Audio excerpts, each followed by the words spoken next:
दग ते बीठो हिकिड़ो फ़क़ीर उठंदे वञे पियो, सलाम अलैकुम वालेकुम सलाम। वा फ़क़ीर काॾे पियो वञी? चई मुंहिंजो मुर्शिद आहे, मां उन जी ज़ियारत ते थो वञा। सुभाणे अल्लाह। इहे काछे मां मुंहिंजा माइट वीचारा ईंदा आहिनि, छा असां मुर्शिद जी ज़ियारत ते आया आहियूं। माइट मुंहिंजो हिकिड़ो मूंखे खयूं बि आयो आहे गाॾी ते, चईसीं सुबुह खां वठी मां निकितो आहियां, सुबुह खां वठी निकितल हा, मां चयो भला मुर्शिदनि जी ज़ियारत। हर को फ़क़ीर ईअं चवंदो आहे न। हुन उठ वारे फ़क़ीर गिरोड़ी साहिब खे, साईं मुंहिंजो मुर्शिद आहे, मां उनजी ज़ियारत ते थो वञा। चई तुंहिंजो मुर्शिद कहिड़ो आहे? चई लोहारी शरीफ़ में आहे, सुल्तान औलिया ख़्वाजा मोहम्मद ज़मान रहमतुल्लाह अलैह। दिलि में चई त सुवाल थो कयांसि, मौलवियुनि जा कम सुवाल वॾा, जेकर कामिल हूंदो त ॿुधाए वेंदो, पर जेकॾहिं कामिल न हूंदो त न ॿुधाए सघंदो। चई वञी पंहिंजे मुर्शिद खे सलाम ॾिजांइ, पुछजांइ। हिकिड़ो मौली साहिबु मिलियो हो, उहो पियो चए त जंहिं वाट सां नबियनि जो सरदार वियो हो मेराज करणु, उहो रस्तो आहे या बंदि थी वियो? हाणे उहा वाट खुलियल आहे या बंदि आहे? फ़क़ीर ॼण मौलवियुनि जा सुवाल पंहिंजा दिलि में चई हाणे कामिल मुर्शिद जेको 24 कलाक ज़िकिर में ग़र्क़ हूंदो आहे, मां उन खे वरी सुवाल जवाबु कयां। 3 ॾींहं 4 रहियो फ़क़ीर, सुवाल न कई, अदब में रहियो ऐं सुठो कई। उथी मोकल आहे, वञे पियो त सुल्तान औलिया सॾु कयुसि, चई ॿाहिरि अचे।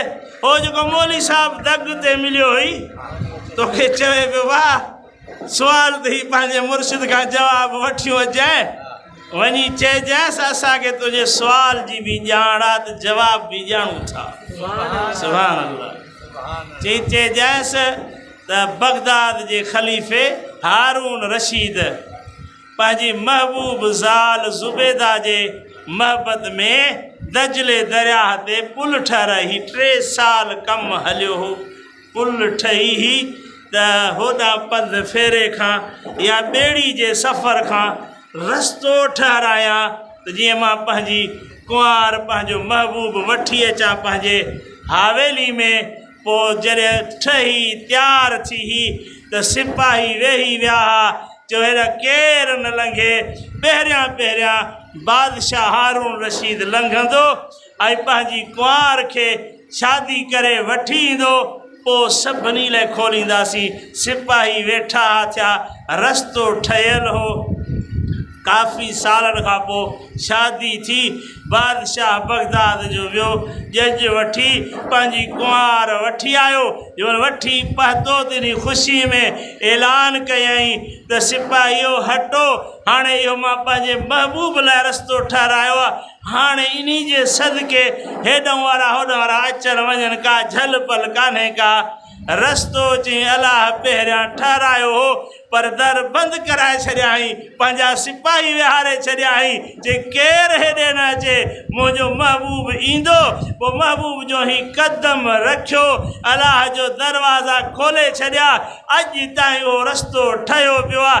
असां जहिड़ा फ़क़ीर रोज़ वेंदा आहिनि, दीदार करे ईंदा आहिनि।